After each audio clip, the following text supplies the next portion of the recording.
प्रणाम सभी को। आइए आज गीता के अध्याय 5 और श्लोक 13 से शुरू करते हैं।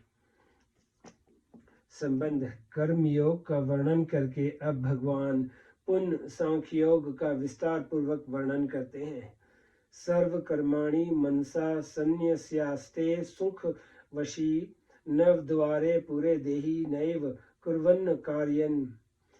मतलब जिसकी इंद्रियां वश में हैं, ऐसा देहधारी पुरुष 9 द्वारों वाले शरीर रूपी पुर में संपूर्ण कर्मों का विवेक पूर्वक मन से त्याग करके निस्संदेह न करता हुआ और न करवाता हुआ सुख पूर्वक मतलब अपने स्वरूप में स्थित रहता है।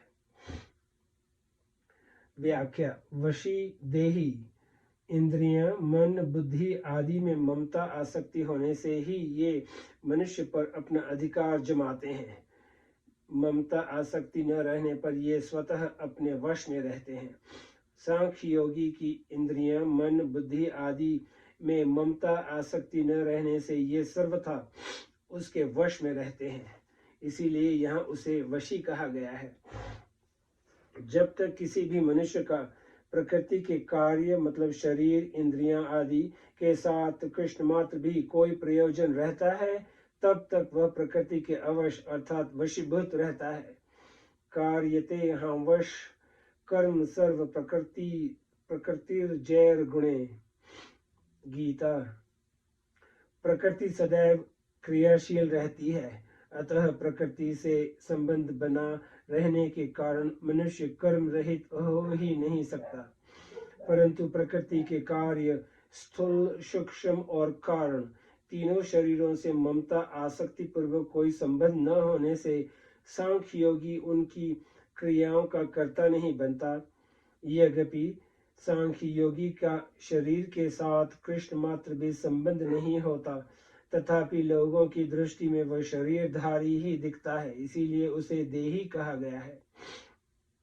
नव द्वारे पुरे शब्दादि विषयों का सेवन करने के लिए 2 कान, 2 नेत्र, 2 नासिक छिद्र तथा 1 मुख, ये 7 द्वार शरीर के ऊपरी भाग में हैं।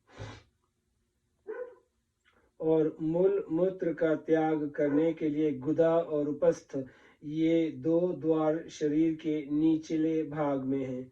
इन 9 द्वारों वाले शरीर को पुर अर्थात नगर कहने का तात्पर्य यह है कि जैसे नगर और उसमें रहने वाला मनुष्य दोनों अलग अलग होते हैं, ऐसे ही यह शरीर और इसमें रहने का भाव रखने वाला जीवात्मा दोनों अलग अलग हैं। जैसे नगर में रहने वाला मनुष्य नगर में होने वाली क्रियाओं को अपनी क्रियाएं नहीं मानता, ऐसे ही सांख्य योगी शरीर में होने वाली क्रियाओं को अपनी क्रियाएं नहीं मानता। सर्व कर्माणि मनसा संन्यस्य।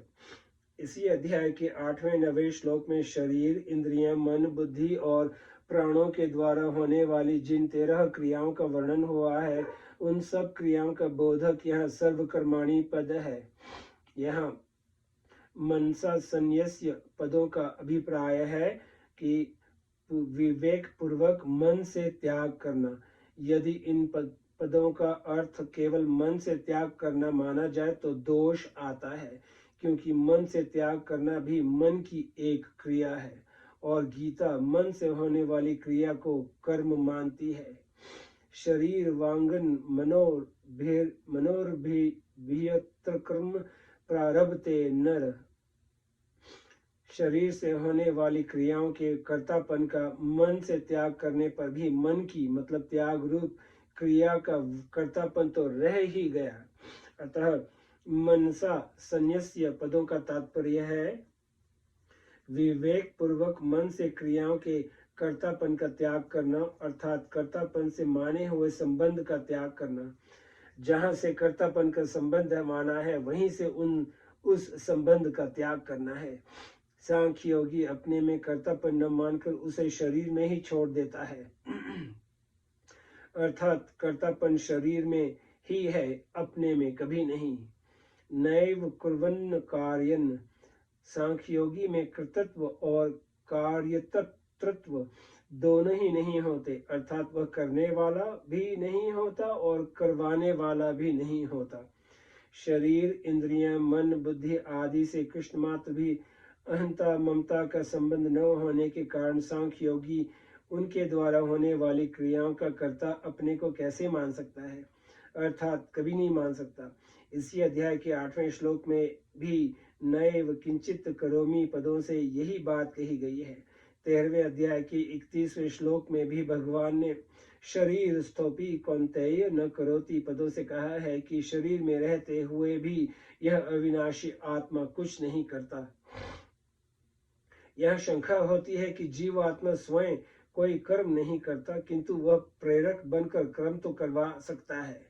इसका समाधान यह है कि जैसे सूर्य भगवान का उदय होने पर संपूर्ण जगत में प्रकाश छा जाता है, इसका समाधान यह है कि जैसे सूर्य भगवान का उदय होने पर संपूर्ण जगत में प्रकाश छा जाता है, लोग अपने अपने कामों में लग जाते हैं। कोई खेती करता है, कोई वेद पाठ करता है, कोई व्यापार करता है, आदि आदि। परंतु सूर्य भगवान विहित या निषिद्ध किसी भी क्रिया के प्रेरक नहीं होते, उनसे सबको प्रकाश मिलता है। पर उस प्रकाश का कोई सदुपयोग करे या दुरुपयोग, इसमें सूर्य भगवान की कोई प्रेरणा नहीं है। यदि उनकी प्रेरणा होती तो पाप या पुण्य कर्मों का भागी भी उन्हीं को होना पड़ता। ऐसे ही चेतन तत्व से प्रकृति को सत्ता और शक्ति तो प्राप्त है, पर वह किसी क्रिया का प्रेरक नहीं होता। यही बात भगवान ने यहाँ न कार्यन पदों से कही है। आस्ते सुखम मनुष्य मात्र की स्वरूप में स्वाभाविक स्थिति है, परंतु वे अपनी स्थिति शरीर, इंद्रियां, मन, बुद्धि, प्राण आदि में मान लेते हैं, जिससे उन्हें इस स्वाभाविक स्थिति का अनुभव नहीं होता। परंतु सांख्य योगी को निरंतर स्वरूप में अपनी स्वाभाविक स्थिति का अनुभव होता रहता है। स्वरूप सदा सर्वदा सुख स्वरूप है, वह सुख अखंड, एक रस और परिचिनता से रहित है।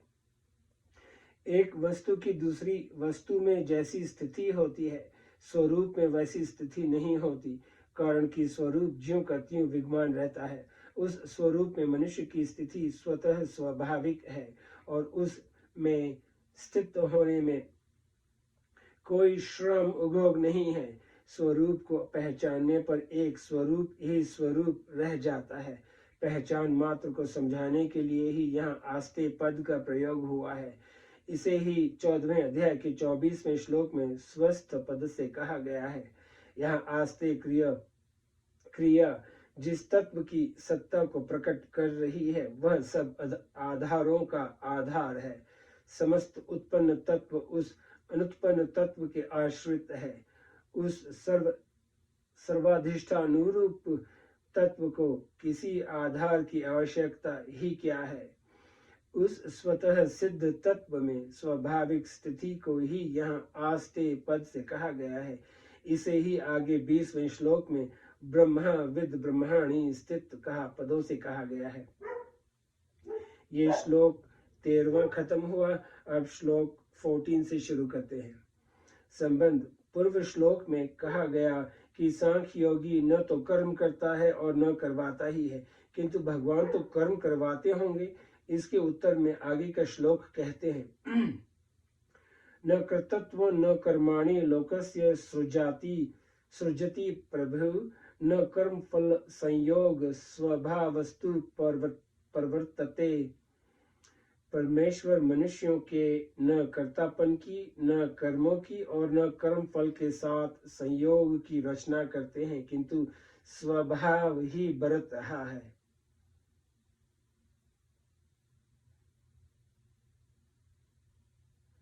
व्याख्या न कृतंत्व न कर्माणि लोकस्य सृजाति प्रभु। सृष्टि की रचना का कार्य सगुण भगवान का है, इसीलिए प्रभु पद दिया गया है। भगवान सर्वसमर्थ हैं और सबके शासक नियामक हैं। सृष्टि रचना का कार्य करने पर भी वे अकर्ता ही हैं। गीता। किसी भी कर्म के कर्तापन का संबंध भगवान का बनाया हुआ नहीं है। मनुष्य स्वयं ही कर्मों के कर्तापन की रचना करता है। संपूर्ण कर्म प्रकृति के द्वारा किए जाते हैं, परंतु मनुष्य अज्ञानवश प्रकृति से तादात्म्य कर लेता है और उसके द्वारा होने वाले कर्मों का कर्ता बन जाता है। गीता। यदि कर्तापन का संबंध भगवान का बनाया हुआ होता तो भगवान इसी अध्याय के 8वें श्लोक में नैव कृश्चित करोमिति युक्तो मान्येत तत्ववित् ऐसा कैसे कहते। तात्पर्य यह है कि कर्तापन भगवान का बनाया हुआ नहीं है, अपितु जीव का अपना माना हुआ है, अतः जीव इसका त्याग कर सकता है। भगवान ऐसा विधान भी नहीं करते कि अमुक जीव को अमुक शुभ अथवा अशुभ कर्म करना पड़ेगा। यदि ऐसा विधान भगवान कर देते तो विधि निषेध बताने वाले शास्त्र, गुरु, शिक्षा आदि सब व्यर्थ हो जाते, उनकी कोई सार्थकता ही नहीं रहती और कर्मों का फल भी जीव को नहीं भोगना पड़ता। न कर्माणि पदों से यही सिद्ध होता है कि मनुष्य कर्म करने में स्वतंत्र है। न कर्म फल संयोगम, जीव जैसा कर्म करता है वैसा फल उसे भोगना पड़ता है। जड़ होने के कारण कर्म स्वयं अपना फल भुगताने में असमर्थ हैं, अतः कर्मों के फल का विधान भगवान करते हैं। लभते च तत कामन्यमयेव विहितानि तान। गीता। भगवान कर्मों का फल तो देते हैं पर उस फल के साथ संबंध भगवान नहीं जोड़ते, प्रत्युत जीव स्वयं जोड़ता है। जीव अज्ञानवश कर्मों का कर्ता बनकर और कर्म फल में आसक्त होकर कर्म फल के साथ अपना संबंध जोड़ लेता है और इससे सुखी दुखी होता है। यदि वह कर्म फल के साथ स्वयं अपना संबंध न जोड़े तो वह कर्म फल के संबंध से मुक्त रह सकता है।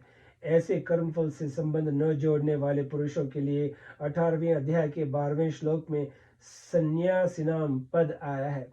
उन्हें कर्मों का फल इस लोक या परलोक में कहीं नहीं मिलता। यदि कर्मफल का संबंध भगवान ने जोड़ा होता तो जीव कभी कर्मफल से मुक्त नहीं होता। एक मिनट, एक्सक्यूज मी प्लीज।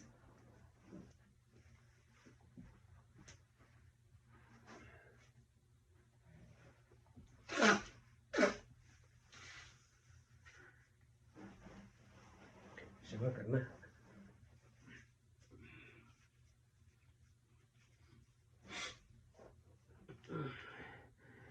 दूसरे अध्याय के 47वें श्लोक में भगवान कहते हैं, माँ कर्म फल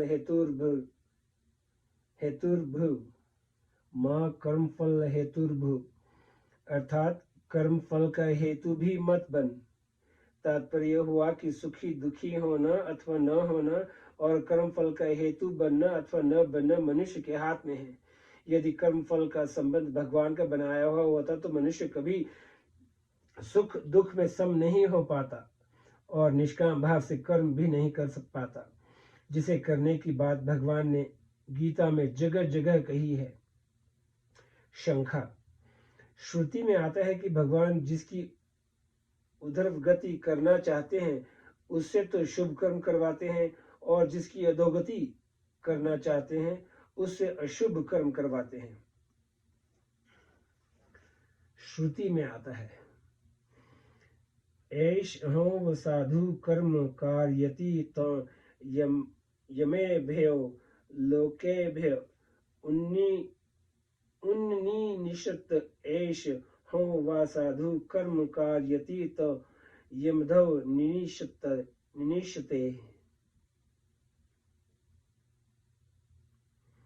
कौशिकी ब्रह्मणोपनिषद। जब भगवान ही शुभ कर्म करवाते हैं तो फिर भगवान किसके कृतत्व कर्म और कर्मफल संयोग की रचना नहीं करते। ऐसा कहना तो श्रुति के साथ विरोध हुआ। समाधान। वास्तव में श्रुति के उपयुक्त कथन का तात्पर्य शुभ कर्म करवाकर मनुष्य की उधर्वगति और अधोगति करने में नहीं है, प्रत्युत प्रारब्ध के अनुसार कर्म फल भुगताकर उससे शुद्ध करने में है। मूल में शुभ मतलब पुण्य और अशुभ मतलब पाप। मूल में शुभ और अशुभ कर्म मनुष्य कामना के वशीभूत होकर ही करता है, जिनका फल मतलब उधर्वगति मतलब स्वर्ग आदि लोकों की प्राप्ति और अधोगति मतलब नरकों की प्राप्ति होता है। मनुष्य मुक्ति के लिए भगवान की दी हुई स्वतंत्रता का सदुरुपयोग करके ही कामना करता है,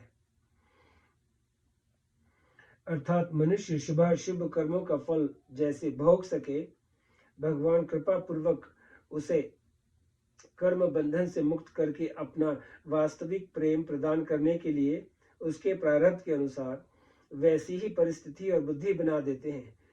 जैसे जिस मनुष्य को प्रारब्ध के अनुसार धन की प्राप्ति होने वाली है, उसे व्यापार आदि में वैसी ही खरीदने आदि की प्रेरणा कर देते हैं, अर्थात उस समय उसकी वैसी ही बुद्धि बन जाती है, और जिसे प्रारब्ध के अनुसार हानि होने वाली है, उसे व्यापार आदि में वैसी ही प्रेरणा कर देते हैं। तात्पर्य यह है कि मनुष्य जिस प्रकार से अपने शुभ कर्मों का फल भोग सके, भगवत प्रेरणा से वैसी ही परिस्थिति और बुद्धि बन जाती है। यह श्रुति का यही अर्थ लिया जाए कि भगवान जिसकी उधर गति और अधोगति करना चाहते हैं, उससे शुभ और अशुभ कर्म करवाते हैं, तो मनुष्य कर्म करने में सर्वथा पराधीन हो जाएगा और शास्त्रों संत महात्माओं आदि का विधि निषेध, गुरु की शिक्षा आदि सभी व्यर्थ हो जाएंगे। अतः यह श्रुति का तात्पर्य कर्मों का फल भुगता कर मनुष्य को शुद्ध करना ही है। स्वभाव वस्तु प्रवर्तते, कर्तापन, कर्म और कर्म फल का संबंध, इन तीनों को मनुष्य अपने स्वभाव के वश में होकर करता है। यह स्वभाव पद व्यष्टि प्रकृति मतलब आदत का वाचक है, जिसे स्वयं जीव ने बनाया है। जब तक स्वभाव में राग द्वेष रहते हैं, तब तक स्वभाव शुद्ध नहीं होता। जब तक स्वभाव शुद्ध नहीं होता, तब तक जीव स्वभाव के वशीभूत रहता है।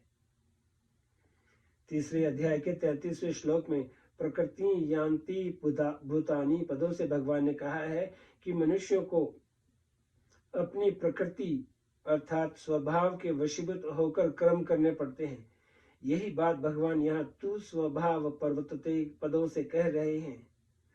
जब तक प्रकृति अर्थात स्वभाव से जीव का संबंध माना हुआ है, तब तक कर्तापन, कर्म और कर्मफल के साथ संयोग, इन तीनों में जीव की स्वतंत्रता बनी रहेगी, जो जीव की ही बनाई हुई है।